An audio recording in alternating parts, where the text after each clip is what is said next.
Hi, in this video, I'll be talking about gratitude and breast cancer and some surprising findings about gratitude.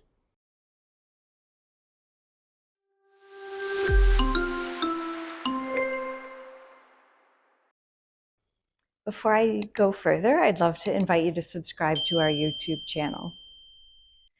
Gratitude is a positive emotion that can support resilience, help us see things in a different way, and help us cope. I want to be really careful not to confuse this with a positive attitude. Positive attitude mentality implies that you can change the outcome of things just through your thinking. And that's great if you're doing well. Take all the credit for it. But if things aren't going the way you want or you're having side effects, I don't want it to be blamed on your attitude. I don't want you to blame yourself or other people to blame you. But gratitude is something different. It's both a way we can feel in the moment. It's a state, and it's also a trait, sort of a personality inclination that we can grow. So I'm going to talk about growing gratitude, ways of doing so, and a recent study that indicates benefits of gratitude in people undergoing breast cancer and its treatment. So as I mentioned, gratitude is a positive emotion, separate from positive thinking. Positive emotions are like a reservoir of energy. So a lot of things can be going on the surface. There can be garbage floating on the top of a reservoir and pigeons flying around it, but the reservoir itself holds a lot of energy. And we can forget that it's there because it's sort of always there. But positive emotions like gratitude take nurturing, and they take giving attention to them. I do want to make the point that I'm not talking about at least gratitude. So at least gratitude is what I call it when we say, at least I don't have something somebody else has. At least my hair's not on fire. At least I'm not living in my car. Yes, of course, these things are good. We're so happy when our hair is not on fire. But what we want to do is be grateful for what we have, and especially for the people who love us and care for us. That type of gratitude is more sustaining than gratitude that requires we compare ourselves to other people's misfortune. So yes, when we see people less fortunate than us or people who are suffering, we can say, there but for the grace of God go I, or however it is you talk to yourself, or gosh, I can't believe I was complaining about thus and such when other people have it so much worse. That's not the same as the kind of gratitude that fills up your reservoir with energy and healing. The other kind of gratitude I want to advise against is look how much I have gratitude, or social media gratitude, where people go on Facebook or Instagram or Twitter or Threads and they talk about the things that they have that other people don't have. Their perfect family. You know, these images are carefully curated. You know, we can be showing beautiful pictures of our children when 5 minutes before they were fighting with each other or screaming at us. So, you know, that carefully curated image of what we have that other people don't is not the same kind of gratitude that heals. And as with at least gratitude, it invites comparison. We need the other person to see what we have and what they don't have. And that's not real, true gratitude. The gratitude that's healing is looking at the things in your life that are beautiful. And I don't mean the big things. I mean the little things. I mean the stranger who smiled at you or held the door for you. The person at the table next to you at a restaurant who wishes you a wonderful day as they leave. It's the little things in life, and usually those things that other people give us or endow upon us, that is much more healing. And again, it doesn't have to be people in your immediate family or circle of support. It can be a complete stranger. You can actually read about somebody else having done something nice for another person and feel gratitude. It does require some attention. So we've talked about gratitude and what it is and what it's not. And I want to just share with you a recent study in people with breast cancer showing that gratitude can lead to better psychosocial adaptation. It can lead to better coping skills and increased perceptions of better social support. So now I'm going to talk about how you grow gratitude. Again, it's not by comparing yourself to people who are suffering or looking at the things you have in your life, but rather the moments in which you are graced by somebody else, whether it's a stranger or somebody you know. And ways to grow this are to build in a regular practice. That reservoir of positive emotions takes pretty much daily attention.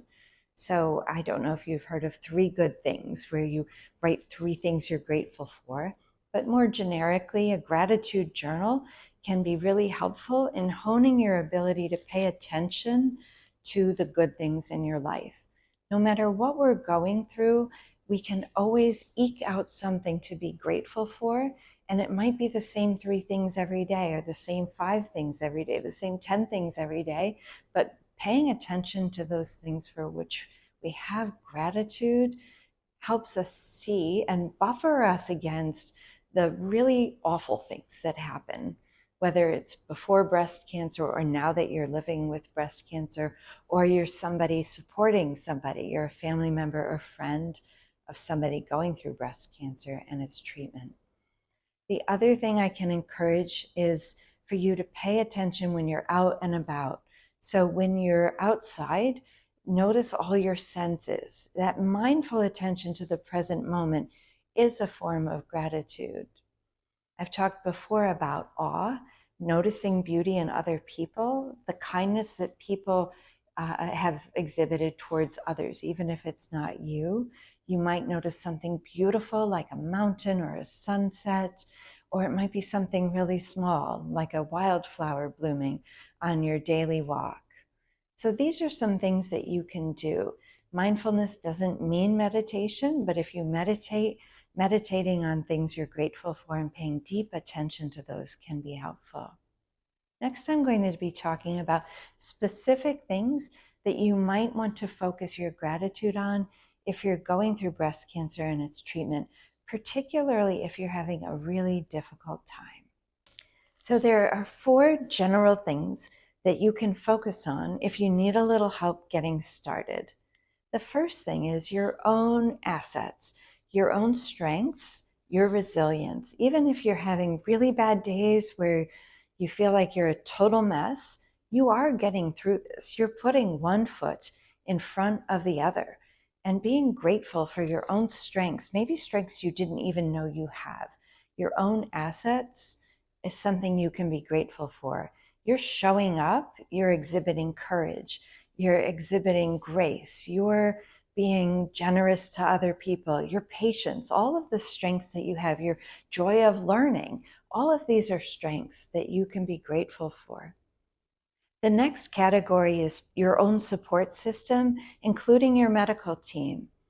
Even if you're having a hard time with your medical team, there are undoubtedly people who've shown kindness to you, whether it was a checkout clerk or somebody in housekeeping or somebody in the operating room or just somebody who showed you the way to get to the doctor's office. And then the people in your immediate circle that are showing you support, or maybe a total stranger who called you up and offered help, a ride to one of your appointments, maybe people in your faith community or in your neighborhood, your friends and family who are helping you get through this. So there's your own assets. There are the people in your support system. I'd love to encourage you to celebrate the little wins. So getting through your first chemotherapy or getting through your first consultation, getting through those things, those are victories, and being grateful that you got through that. We have to celebrate the small wins. There's a lot of data suggesting that it's not the big momentous occasions in life, the weddings or births or graduations. It's actually the small moments. And when you're going through breast cancer and its treatment, or somebody you love is going through it, try to celebrate those little things, because, finding something every day to be grateful for, those little wins can really give you the buoyancy to get through. The last thing that you can focus on to get you started are moments of normalcy. So I know it's going to sound a little nutty, but let's say you spill a glass of milk. This is a normal moment. You are a normal person having a normal life. There are so many things in your life that are likely proceeding just as they would have if you hadn't been diagnosed with breast cancer. We've said before how disruptive breast cancer is, and it is. There are still things that proceed the way they did. The mail is still delivered. Yes, it takes a long time, but things are still happening. The trains are running on time. We tend not to notice those moments of when things actually work, but paying attention to those can actually give us more resilience. I've covered a lot. Drop a comment or a question below. Although we can't give medical advice, we can give more information support for people like you going through this. Don't forget to subscribe to this channel. You can follow us on Instagram, and don't forget to visit yerbba.com for your personalized report. Thanks for watching.